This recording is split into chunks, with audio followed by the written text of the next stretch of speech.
I want to welcome you guys to the channel. My name is Corbin Cross. I created a company called Cross Financial to educate my viewers on how to take control of their financial future. And in this video, I'll be breaking down actually what controls your financial life. Let me ask you something. Have you ever wondered why two people can make the same amount of money, but one gets approved for everything and the other gets denied for everything? See, most people think credit is about income, but credit is not about income. Credit is about how well you understand the system.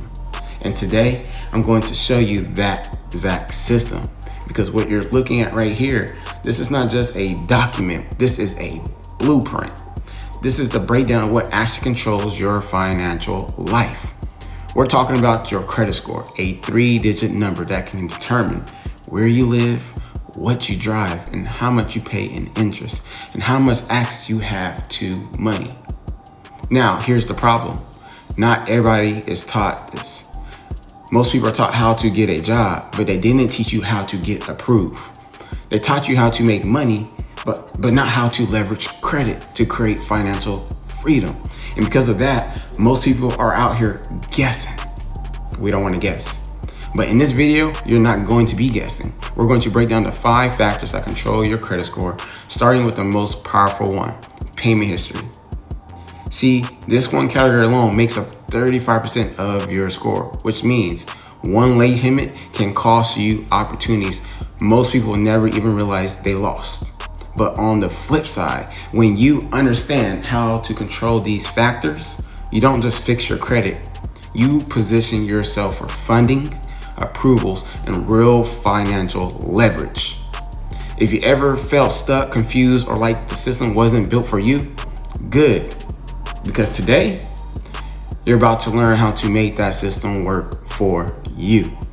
So in this video, we're going to get into it. So let's get into it. In this section, guys, I'm going to be going over the factors that contribute to your personal credit score.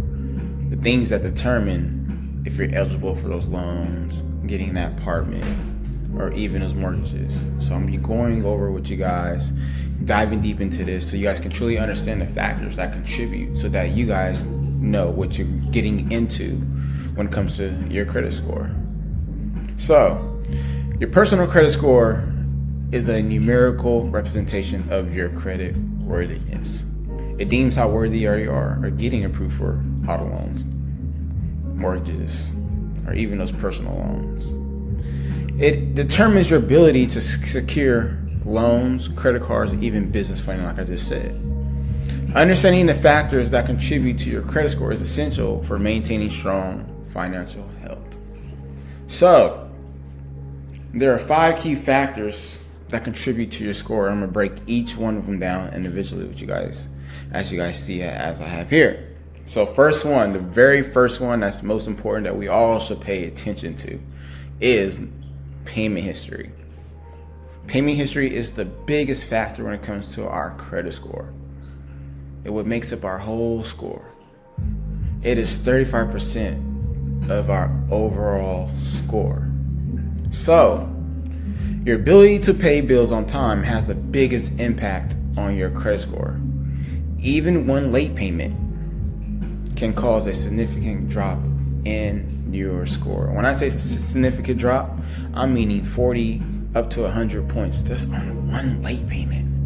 And trust me, guys, I'm speaking from experience. I've had this happen. Even last year, missed a late payment by 2 days on a credit card. Score dropped 40 points, just like that. So, always pay at least the minimum by the due date. Pay at least the minimum. Have your bills, your credit card accounts on auto pay to avoid getting a late payment on your credit report. Trust, you don't want that to happen. So make sure you have auto pay on, because I get it. We don't like having auto pay because they pulling money in. You may not notice, but it's crucial to have auto pay on. You know, because if you don't, you can get that late payment. You can get charge offs. It can go, it can go down this rabbit hole. So make sure you set it up so that you don't experience late payments, because you don't want that to happen. Secondly, you guys, Actually, I want to go back to this real quick. One last key thing I want to tell you guys. If you guys cannot make a payment on time, please, please, please remember this. Contact your bank institution, the credit card consumer account that you're under, and speak to a representative and ask, can you get on a payment plan before you get to that 30-day late. Don't wait the second day. At least a week before, if you don't know you have the money to pay at least the minimum, make a payment arrangement, because that'll keep you from going to late, because you're making a promise to pay. So I wanted to say that before I move on to the second one, because I almost forgot. But make sure you guys set those up if you can't. Every company allows you to do payment arrangements. So please go set that up so you don't experience late payment, because I would hate for you to get a 30-day late and have to fix it. It's a headache. But so I just wanted to make sure and say that to you guys before we move on to the second one. Second one that's super important is your credit utilization, meaning it's how much you use of your credit cards. It represents 30% of your overall score. If you guys don't pay attention to anything else when it comes to the factors, pay attention to at least your payment history and your credit card utilizations. Pay attention to that. Your credit card utilization is a ratio of percentages of available credit. Keeping this low shows lenders that you can manage credit effectively and responsibly. So, when it comes to your utilization, it's ideal to keep your credit utilization under 30%. If best, you want to have it under 10% at best. Now, if you can't get to 10%, do the min and keep at least 30% usage. Don't go over 30%, because that deems as high risk. It deems that you can't handle your credit effectively and manage the money that they're giving to you. So try to have your cards at least down to 30%. And I'm saying 30% of overall cards. So you have 4 cards, meaning have all 4 cards total consumption down to 30%. Example, if you have a $10,000 credit card limit, keep your balance below $3,000 to maintain a strong, healthy credit score. And I know you guys can do it. It just takes discipline, and we have to be disciplined how much money we use. Because when it comes to credit and having credit cards, it's not a replacement of the money we have in our account and be like, oh, well, I make $8,000 here. Oh, and I just got $8,000 in credit card. Oh, I have $16,000. No, you don't have that. You don't have it. So what I like to tell people to do, and take this and write this down, this is key. You want to start using your credit cards instead of your personal cash. So, example, you have $8,000 you make, bills are $6,000. You're going to now use your credit card for all major purchase bills, gas, groceries, personal expense. You want to use that credit card of that $6,000 that's on that card. Take the money that you normally would spend and put that money into your savings account. Don't touch that money.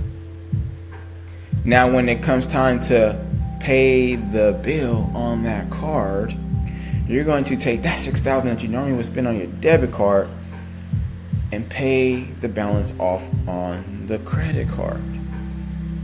Also, guys, by doing this, allows you, one, to boost your score, get the usage, and thirdly, you save more money personally, because normally you'll spend the money and you'll just spend and not calculate. So by only having to spend $6,000 on your credit card to pay all your bills and consumption total, you're now going to be thinking, do I want to get that Starbucks?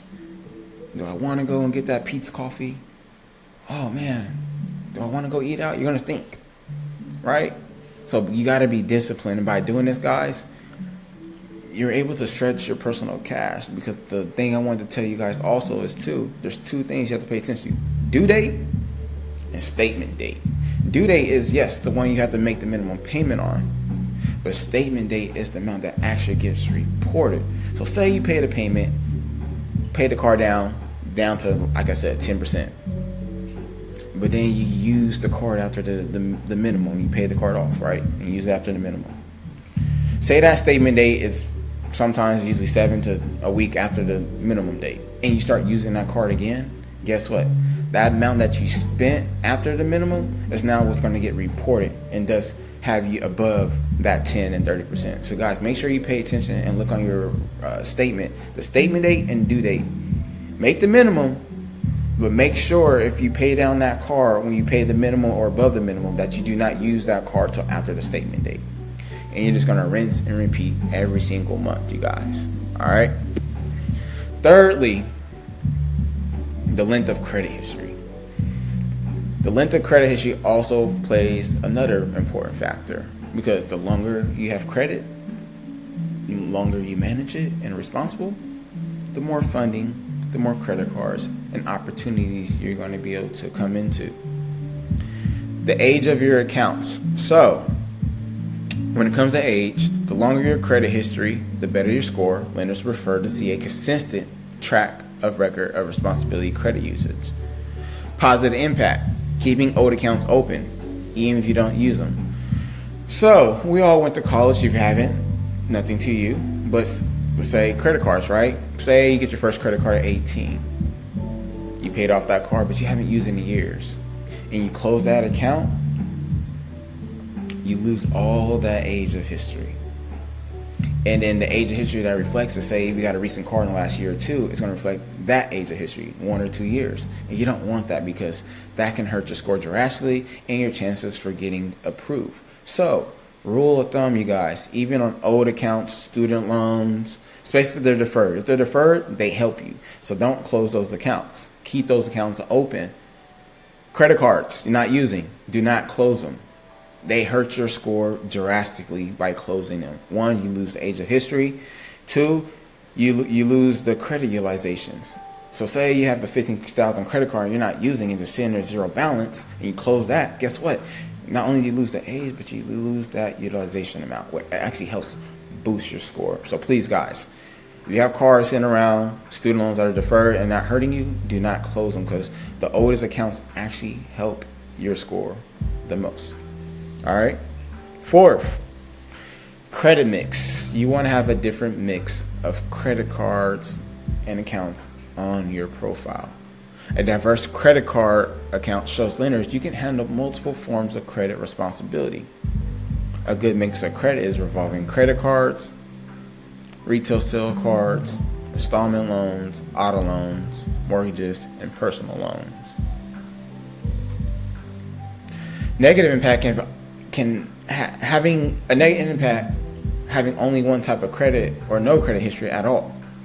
And a pro tip, you guys, if you lack a credit mix, consider adding small personal loan or a secured credit card to strengthen your score. A secured credit card meaning money that you would have in your account. You're going to open up a credit card account that you're going to deposit funds into. It could be $500, $300, $1,000. That's your personal money that you're putting and giving yourself a limit and making monthly evolving payments on that credit score. That's what a secure card is.